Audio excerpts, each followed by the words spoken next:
বলতেছে ভাই আটঘরিয়া হাসপাতালে আমার মা শুয়ে আছে, এটা মা অসুস্থ। বারবার করে এই কথাটাই আমার কাছে বেশি আসতেছে। ওনার কাছে দেবো না আপনার কাছে দেবো? 1 2 3 4। আমি এইগুলো নিয়ে এখন ভিতরে যা ডক্টরদের সঙ্গে একটু কথা বলবো। আসসালামু আলাইকুম, ভালো আছে না? আপনারা তো আমাদের আটঘরিয়াতে দায়িত্বে আছেন। ভিডিও দেখে উনি বললো যে ভাই আমার ছোট বাচ্চাটা নিয়ে আমি ঢাকাতে আসি, আমার মাটা খুব অসুস্থ, উনি আটঘরিয়াতে স্বাস্থ্য কমপ্লেক্সে আসে, তো আমার আর্থিকভাবে খুব অসুবিধা, তো আমি কার কাছে যাব? তো এখন বর্তমান পরিস্থিতি সবাই কিন্তু জানে কম বেশি। তো সেক্ষেত্রে আপনি যদি আমার পরিবারের পাশে একটু দাঁড়াতেন, কারণ আমি যেহেতু ঢাকায় আমার বাচ্চা নিয়ে পড়ে আছি, তো ওই সূত্র ধরেই আমার এখানে আসা। আর একটা বিষয় সে হচ্ছে আমি এখানে যারা রুগী আছে, রুগীর সাথে যারা আসছে তাদের জন্য পানি এবং একটু জুস এবং এনার্জি কিছু বিস্কিট নিয়ে আসছি, চেষ্টা করতেছি। আর আমরা কিন্তু ডাক্তারের কাছ থেকে সবার কাছ থেকে অনুমতি নিয়েই আমরা এগুলো নিয়ে যাচ্ছি। আর এটা মা অসুস্থ, বারবার করে এই কথাটাই আমার কাছে বেশি আসতেছে। মায়ের গলার সমস্যা, আর যে ভাই আমাকে মেসেজ দিয়েছে ওনার হচ্ছে বাচ্চারও সমস্যা, ও ঢাকায় থাকে তাই না? উনি ঢাকায়। তো আমার জায়গা থেকে আমি এই সহযোগিতাটুক করে যাচ্ছি এখন।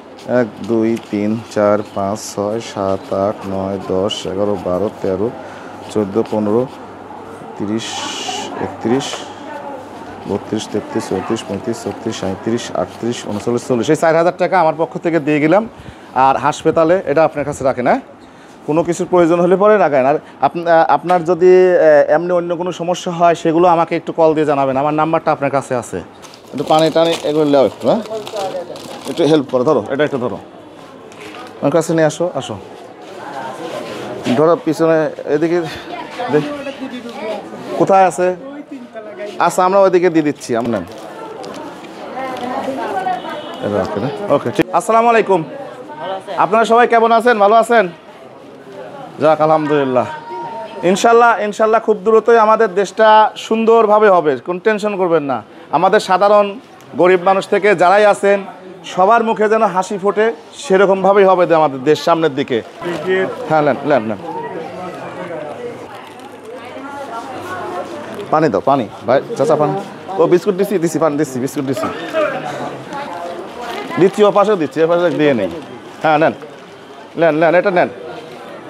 আচ্ছা নেন, দাও তো।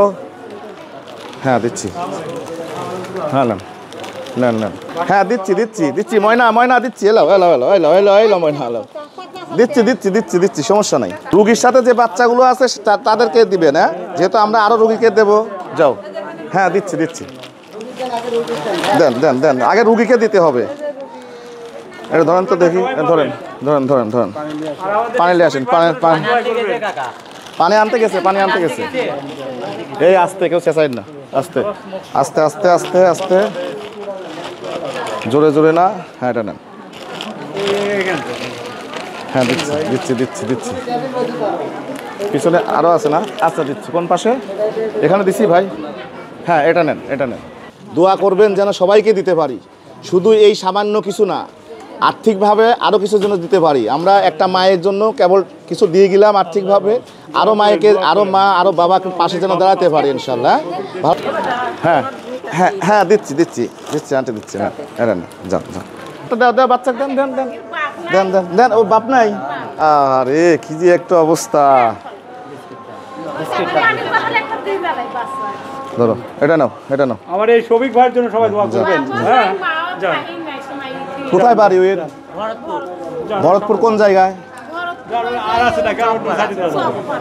চকপাড়া। 1 মিনিট, আমি একটা কথা বলে যাই। আমি কোনো রাজনীতিক ব্যক্তিত্ব না, আপনাদের কাছে ভোটের জন্য আসবো না, আপনাদের কাছে রাজনীতিক কোনো বিষয় নিয়ে আসবো না, শুধু আপনাদের কাছে দোয়া চাই। আপনারা দোয়া করবেন আমাদের দেশটা যেন সন্ত্রাসমুক্ত, দুর্নীতিমুক্ত একটা দেশ গড়ে। যারাই দেশটা চালাবে তাদের জন্য দোয়া করবেন, যে সৎভাবে যেন আমাদের দেশটা চালায়। আচ্ছা আমি ওদেরকে কয়া যাচ্ছি, বলে দিচ্ছি, সমস্যা তো মুকুল আছে, বলে দিচ্ছি, সমস্যা নেই। ইনশাল্লাহ আপনারা আমাদের সবাইকে, আটঘরিয়ার আপামর জনতা আমাদেরকে সহযোগিতা করবেন, আমাদেরকে অবশ্যই সব দিক দিয়ে সাপোর্ট করবেন। অন্যায়ের প্রতিবাদ করবেন। আমরা দেখতে পাচ্ছেন আজকে আমরা সচেতনতামূলক প্রোগ্রামে আটঘরিয়া বাজারে এসেছি। এখানে কোনো প্রকার চাঁদাবাজি, সন্ত্রাসী কার্যক্রম যদি হয়ে থাকে সেক্ষেত্রে আমরা সেই ব্যাপারে ব্যবস্থা নেব, এই আশ্বাস আটঘরিয়া বাজারবাসীকে আমরা দিতে চাই, পুরো আটঘরিয়াবাসীকে আমরা দিতে চাই এবং একটা সমৃদ্ধ আটঘরিয়া গড়তে আমরা ছাত্র সমাজ শপথ নিব। এই বলে আমি আমার কথা শেষ করছি। আসসালামু আলাইকুম।